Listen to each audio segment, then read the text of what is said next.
I just made a character here, and to drop stuff in, I just go to the compendium. You can go with start here. It just kind of gives you the basics, or that'll bring up a new sheet.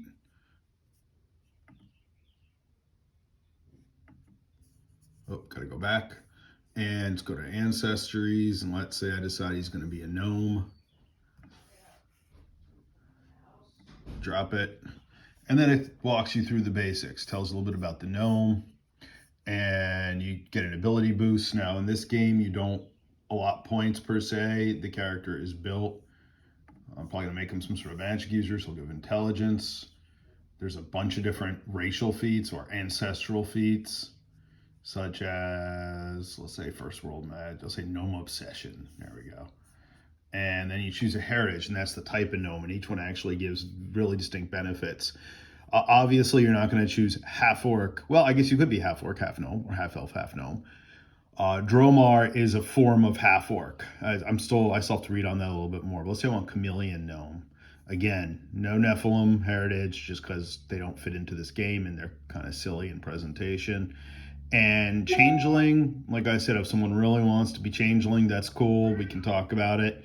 It just adds another thing. You're obviously like part Fey. It would actually work for the gnome because they're part Fey anyway. But let's go with chameleon gnome.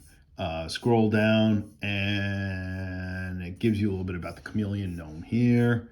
So I'll apply the changes. Goes back to the sheet, and then I do the same thing for class. So we can do background next. I'll do class next. Archetypes is how you multi-class. We can worry about that later. You're all first level, so you won't be doing that just yet. But classes, and let's say I want to make them, I don't know, a wizard. By the way, if it says legacy, don't choose legacy. Just choose the more modern one. This is the remaster version, and it has all the current rules.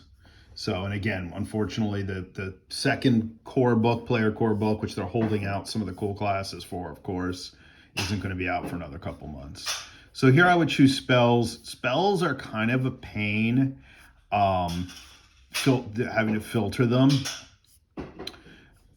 They're not like that big deal for a wizard because wizard has a lot of choice. And to be a wizard, you have to choose a school. That replaces the forms of magic, like no more evocation or alteration or any of that. So let's say a school of battle magic gnome. And then I pick some spells. And to do that, I have to go over to spells. Now, the one thing about spells that's kind of annoying is the way that you have to filter them to find things. I made a bard up yesterday just to see what was going on, and then I had to kind of mess around with that. All right, let's say I want to just look at cantrips, and I actually look at magic traditions. I have my magic traditions. That ties in with schools. Again, magic's a little more complex in this game, and I'm not saying don't take it, but there are a couple different steps. Trait, so let's say this is the type of spell it is. Let's say I just want to start with cantrips. I have to select cantrips and apply it, and that'll show me my available cantrips. Like I said, it's a little squirrely with this interface, but it's not difficult. All right, let's choose electric arc. Bert. Let's choose guidance. Well, okay, so because I chose a certain type of spell, because I chose battle magic, and I chose a different form, I can't take that. So House of Imaginary Wall. So, and again, if you want to go back and you want to alter this, you have to go back and reselect it. Let's choose Frostbite. I guess because I'm battle magic. Choose Forbidding Ward. Yep, doesn't match.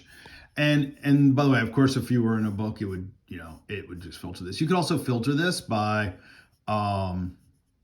level 1, cantrips, magic traditions, let's say arcane, because you're arcane, because you're a wizard, school.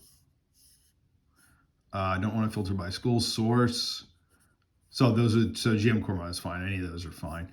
and then apply that, and that might narrow down what I can take.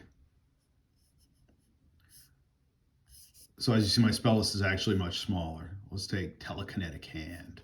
By the way, you click on the spell to find out what it does. And Sigil. By the way, I get 10 cantrips as a wizard, so that's a lot. And they work like D&D cantrips. You can cast them as much as you want. Message. So again, spellcasters here are actually pretty powerful. Read Aura. All right, so I took my 6 cantrips. Now let me pick some level 1 spells just to show you how to do it. And then where it says cantrip, traits. Let me go back to traits. Let's see if they have wizard. Yeah, they have wizard. So I'll just select wizard, but that'll allow all. And again, if I wanted to select attack or if I arcane wizard, okay, so let's apply that. And I actually have a lot more cantrips at my disposal. Let's narrow that search. Level 1 wizard. Let's uncheck wizard, but let's keep level 1. So these are all the arcane spells. Now I think I can take scrolls from different spells. Again, it's goofy. The spell choosing is a little annoying. That's the one thing I didn't like about this. So level 1. Oh, let's pick wizard. Wizard.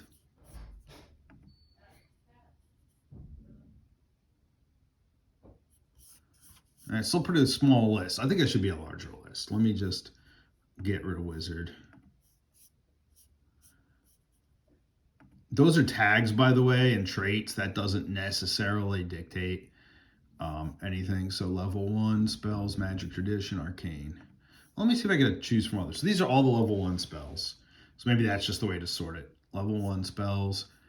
Because I think I could choose things from different traditions. No, apparently not. So it's got to be arcane because I chose arcane. All right. Well, this is kind of the. So they have a more limited spell list, but they get more spells. Oh, there's a good amount. Command.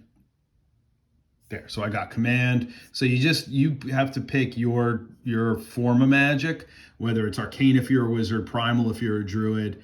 I'll pick grease. All right, and then we'll pick grim tendrils just to do it. So I would be able to pick 5, and then I go to next. And then School of Battle Magic.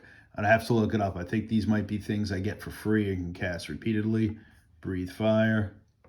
And then I have these traits. Now these traits, something like this appears on every class, like rogues have a racket, fighters have a martial style. That's the one thing this doesn't pop up is what these exactly are. But I can go in. Oh, well, actually it has, okay, so it has a longer list. So if you go to this list, you can go and find out what some of this stuff does. And I apply changes.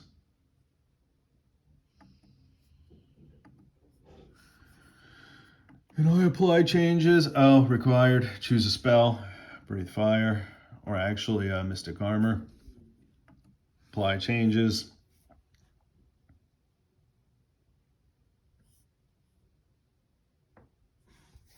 And there's your character. Then you want to choose your background. That's the next major thing you have to choose. So maybe he was a barkeep. Barkeep in his previous life. Sure, why not?